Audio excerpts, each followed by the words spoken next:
This episode is brought to you by Indie Film Hustle Academy, where filmmakers and screenwriters go to learn from top Hollywood industry professionals. Learn more at ifhacademy.com.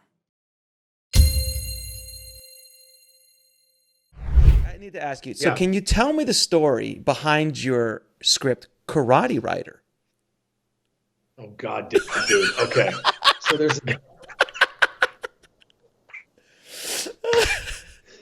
So there's a guy, I shouldn't be cruel. I don't want to be cruel. His name's Ron Marchini. He was basically like, if there was a poor man's Chuck Norris, he's that poor man's Chuck Norris, right? So he's like, you know, it's terrible to say, but it was these really cheesy, karate movies. And I had written this kind of what I thought was this really cool, I called it like Straight Trigger, some jerk off title, like in the early 90s that you did. And it was this love triangle between this criminal, this kind of hardened killer, a cop, and a psychologist. They all kind of were interrelated. And I thought, this will be cool. And I wound up selling it to him for like $3,000, $2,000 the script, whatever the hell it was, which to me was a lot of dough, sure. Right? And then I got very kind of, uptight about what they were going to do with it. Long and distinguished career being a fucking pain in the ass. And not being able to just say, hey, dude, which we'll get to, bro, where I finally said, yeah, I'm just going to take the money, guys, knock yourselves out. But it was, I don't believe they ever shot it. They did I think they called it Omega Cop. They called it. It was correct. I don't know what the hell it was. But dude, they were making these movies for like 100. Mm-hmm. I never saw the finished product. I don't know if my name's on it or, I think it's actually on, the whole movie's on YouTube. So you can watch the whole movie on YouTube. You shitting? It's called Karate Raider, but it's called Karate Raider, but within the description is your movie, but the title in the movie is different than Karate Raider. So I actually scanned through it. I didn't sit and watch the entire thing because it was genius. No, I wouldn't recommend that. It's actually on some show. It literally just got put up like 4 days ago. Like, what are the chances? Are you kidding me? I just looked. I was like, hey. Lucky me, right, bro? Wow, how great is that? I was scanning through it. I'm like, well, man, we all got to start somewhere. We all got that project.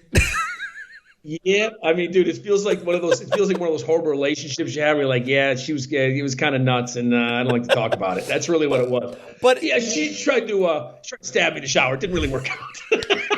But a heart of gold. Heart of gold. All right. Hey, sweet girl. Don't get me wrong. Sweet gal. Sweet Yeah, girl. Right. Until she came through the vinyl with that machete. Everything else was, it was great, man. It was great. We had a good time. She was going to be the one. She was the one. And I'm sure she'll find something nice. It'll be great. She'll work out. I wanted to bring that up because I always like going deep back into filmmakers and cinematographers and screenwriters, early work, because that's where the meat of those stories are. Because we could talk about all of the successes, but we will. But I want filmmakers listening to understand that everybody starts somewhere. Everyone's got to eat some crow. Everyone's going to get punched in the face all the time. So that's why I bring it up. Also, do you think? You listen. These are. These are the necessary kind of doldrums and kind of the B tier, C tier, D tier, Z tier things you have to do to get going and get your name out there and try to make a living at this. It's not easy. And again, dude, you and I came of age again where you got, you think about you being in this business, being a poster for 20 years. You've seen technology. I mean, this goddamn phone does more. This and iTunes does more than I ever had access to at a full-blown production facility with a DVE and every other thing, with a flame and all these things. We thought, oh my God, this is so amazing. Your phone will do that stuff with filters and it's crazy. So I always tell people, there's no excuse for you to not make something. You see extraordinary things made by the amateur filmmakers. It's like, but again, I think the cream will still rise to the top. Yeah, no question. And yeah, dude, you need to wherever the hell you're starting out, YouTube, TikTok. Instagram, whatever you're doing. I got friends of mine that make these fantastic Instagram shows. It's like, but they're still out there trying to grind it out to get the quote unquote shot, and they don't come easy. And again, a lot of times you just got to be willing to get your balls beaten like a birthday piñata. What a great line. And that is what it comes down to is your how resilient are you? How tough are you? And how much do you want to take getting smashed in the face time and time and time again? Because that's really what it's going to require, and not take the shit personally.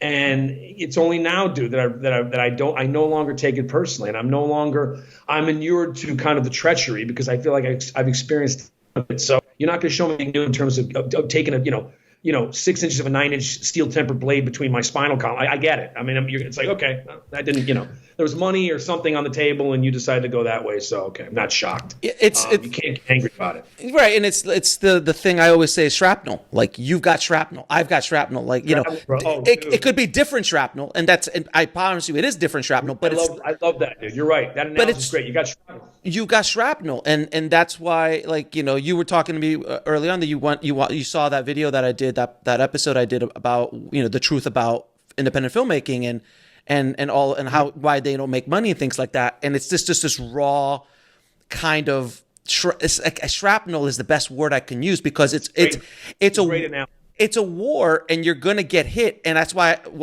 everything I do is because I want to help filmmakers but understand that the punch is coming and how to, you're going to get hit. You're going to get hit. Brother, you can't do them that's the greatest service you can do to filmmakers. Like, if you think that you're going to run that gauntlet and not get knocked on your ass and get that kind of ammonia taste in the back of your throat when you really get the shit kicked, you're going to taste it. You are, man, that bitter, coppery, it's coming. And I think too many people make this false arrangement / agreement with themselves that, but not me. I'm going to coast. And I've certainly seen it. And then I've seen those same people, dude, get dropped from the stratosphere and land on their head. And it's like, you're not going to be able to sit it out. I don't care how good, I don't care what cloud you think you're cruising on. You're going to get knocked. And by the way, you should want that. And you should want it. And it doesn't matter, dude. It happens all the time. It's happened to me. It's happened to me multiple times. And It's, again, how you shake it off and keep going. And the great thing is, brothers, it's like, you've been doing this as long as you've been doing it. I've been doing this. Like, we don't age like athletes. We're not a blown rotator cuff away from, like, that's it. You get better.